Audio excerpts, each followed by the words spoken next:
who had built a small wonder inside one of the old borax mines in the Calico Mountains.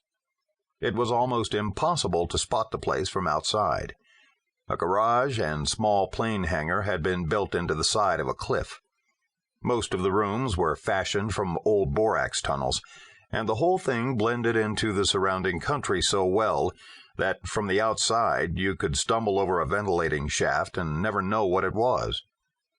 There he had met David Red Eagle, a full-blooded Cheyenne who told Mark he was part Indian. They traced his lineage and found that his mother had been Cheyenne. David Red Eagle began to teach Mark about his heritage as he recovered in both mind and body in the warm desert sun. After the professor's niece was killed in the car crash, Mark vowed to avenge her death on the Los Angeles Mafia and blasted them halfway to Seattle.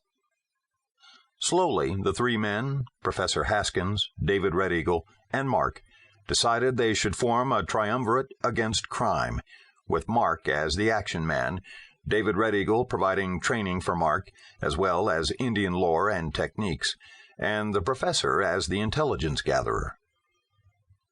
Mark blinked and looked up. The stewardess was there. "Sir, you'd better fasten your seatbelt. We're about to land." Mark nodded. She smiled. "I've never seen anyone asleep with his eyes open before." "It's a trick," Mark said. She smiled and paused, then smiled again and moved on down the aisle. Not tonight, Marcy, Mark thought. He had to see a man about a problem. But what could the problem be? As he remembered, Tony was the white sheep in the family. His old man was the Boston Mafia. Now what the hell could Tony Rossi want with Mark? He considered a trap, then discounted it. Not Tony. But he was glad he brought along a few of the deadly tools of his trade in his checked baggage. The Mafia had strange ways of reasoning, even with their own.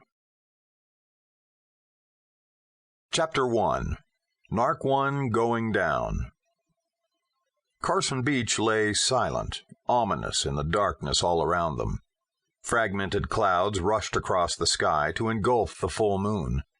Tendrils of fog drifted off the wind-swept chop of Old Boston Harbor, gathering on the beach now like some preempting shroud. Nothing moved along the damp sand, except the constant wavelets which produced only a sibilant, deadly hissing, as if the ancient goddess Pele were about to erupt in spectacular fury. Here at the very edge of the Atlantic Ocean, an undefined dread of violence pervaded the scene. Two men stood facing each other just past the dank wetness of the latest receding wave.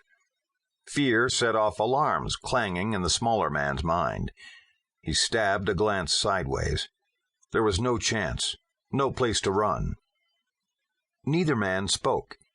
They stared their bitterness and hatred across the 3 feet of salt spray-swept space. It all had been said more than once. The questions, refusals to answer, the sudden move that stripped the smaller man of the weapon that made him as big as anyone, his Beretta automatic. Mark Harden's expression never changed as he slammed his big fist hard into the other man's stomach. The powerful blow rocked Archie Primo backward 2 steps, where he groaned and dropped to his knees.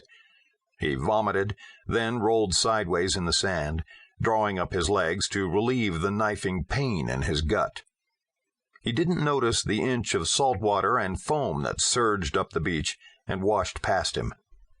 "Primo, if you want to get off this beach alive, you'd better start talking." No reaction came from the man lying in the sand. Mark moved toward him, kicked his toe hard into Primo's side, just over his kidney. "Sit up, Primo." There was a snap, a command in the voice that forced Primo out of his pain, compelling him to pull himself up and look at his tormentor. "We'll start over again, Primo. How long have you known Tony Rossi?" The man's blank eyes stared upward at Mark, brimming with hatred and contempt, yet with a grudging measure of awe, too.